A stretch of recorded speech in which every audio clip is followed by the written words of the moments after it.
My people, how you doing? Mr. B here, Shades of Clarity channel. Hope you guys are doing well. And it is a Monday, the fun day. So the fun begins, the beginning of the week. What I want to talk about today is, I guess, loneliness in recovery. I have been in, and I will go back. I know I've gone about this, spitting this out until I'm blue in the face about a treatment center, but I was in a relationship with another alcoholic, and I ended up relapsing after 9 months, and I got down there, and I guess we were still together technically. I mean, we had broken up for a little while. I think she was seeing her ex-boyfriend, and then later on we got back together, but I don't know if she was seeing him while I was in treatment. There's a pretty good possibility she was.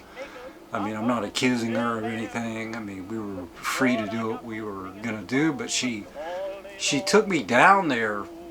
We stayed the night like in a hotel, you know, and I had one more last hurrah. Cracked open the wine, and we drank, and oh God. Anyway, they sold wine, like at the Hampton Inn, they sell wine at the front desk, so you can get it. So she caught me like getting it. You know, she's like, "What are you doing?" I'm like, "Well, I'm going to treatment tomorrow." What the hell difference does it make? Well, I'm an alcoholic. But we both relapsed. You know, I mean, I can't remember like the details of whether she was sober and I had relapsed, or we had both relapsed together. We were not sober, both of us. And the thing about it was, we went to Walmart before she dropped me off at this treatment center. We went to Walmart, and she bought me a book, the Dave Grohl book, about his time being in Nirvana. And she also bought this, and she knows I'm into photography, so she got this Polaroid, one of those newer instant cameras, the focus. Okay, we're back. A little bit of focusing problems. So she gets this, one of those new, it was like a turquoise colored instant camera. And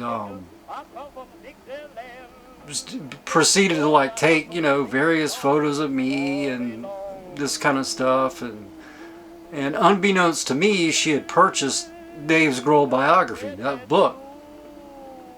What the hell's the name of it? Well, I'll put a link in the description. I'll put the damn title up there. So anyway, I get into the treatment center, and I'm putting all my stuff away. I'm really down. I'm like, oh, you relapsed again. You're in this. Seems like you're never going to get out of this damn situation, man. This conundrum will not stop. You will not get your shit together. You have got to get your damn head on straight. For once, for God's sakes, get your license back. Get a better job. Get better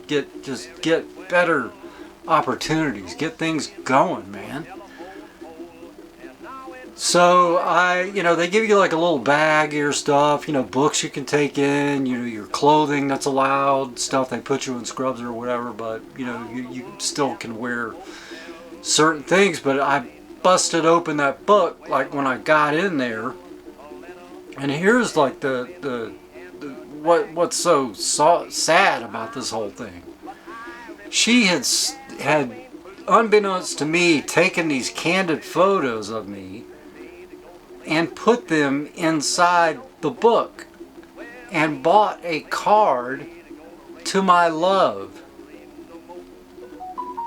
Mr. B, or AKA whatever the hell my name is, and put all that stuff, put the photos inside the book with a card.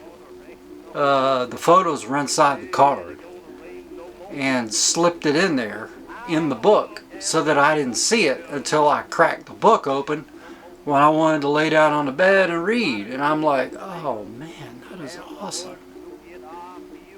You know, we were already having problems, but I was like, that is pretty damn awesome. You want to talk about loneliness. That's what this whole episode is about, is loneliness, like in treatment. And I've never been in prison. I've never been jailed for like any length of time, but I understand probably what those cats go through, man. You know, if they hear anything, you know, about like, you know, your old, you know, your girlfriend's maybe dating this guy, or, you know, we've heard this, or, you know, whatever. And, you know, I kind of had a feeling like she had gone back to her ex. Like the whole time I'm in there, I'm just miserable, lonely, unbelievably, just did not want to talk to anybody. And normally I'm pretty talkative. Just want to, you know, find out what people, you know, what's up, man? What are you doing? You drink? Yeah, you drink. How much you drink? You doing okay? Your first time, you know, coming to treatment, you know, that kind of thing. Just small talk, whatever, you know.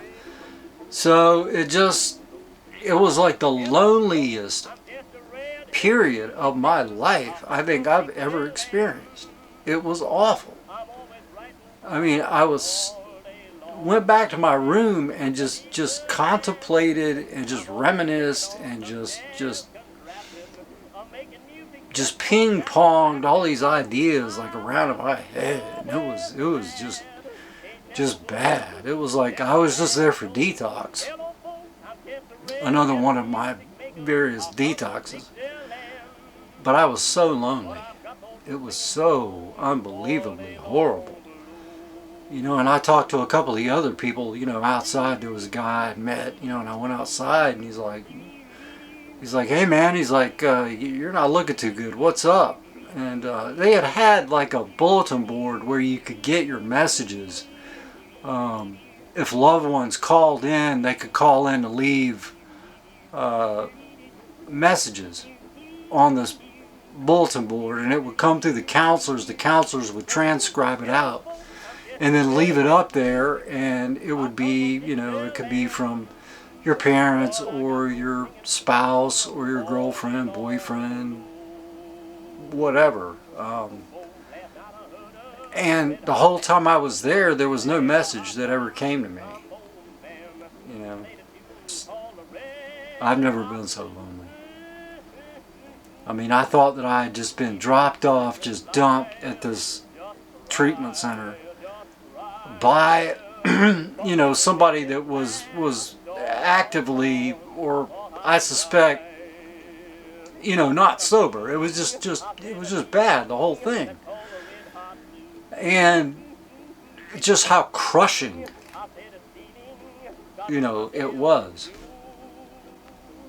It was bad.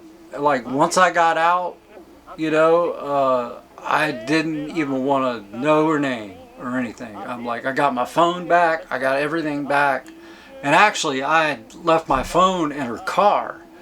So when we went through my property, my belongings, upon discharge, they didn't know where my phone was.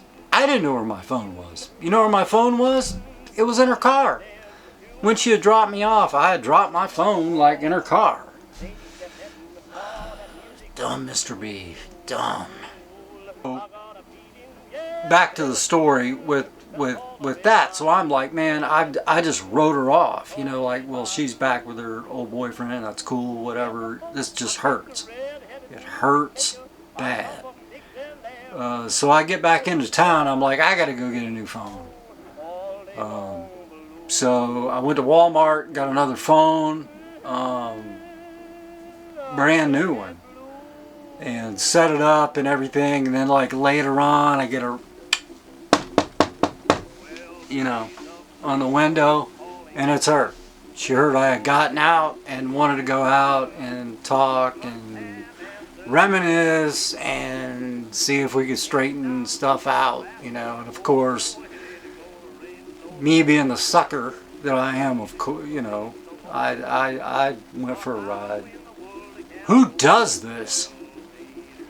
So anyway, we ended up going to the Waffle House, having a good chat and everything, and eventually we just drifted apart. I didn't want it to happen that way. I really didn't. We just didn't have a lot in common. I was into a certain kind of music. She didn't really like music at all. It was just a match made. I mean, it was absolutely just, you know, a ticking neutron bomb.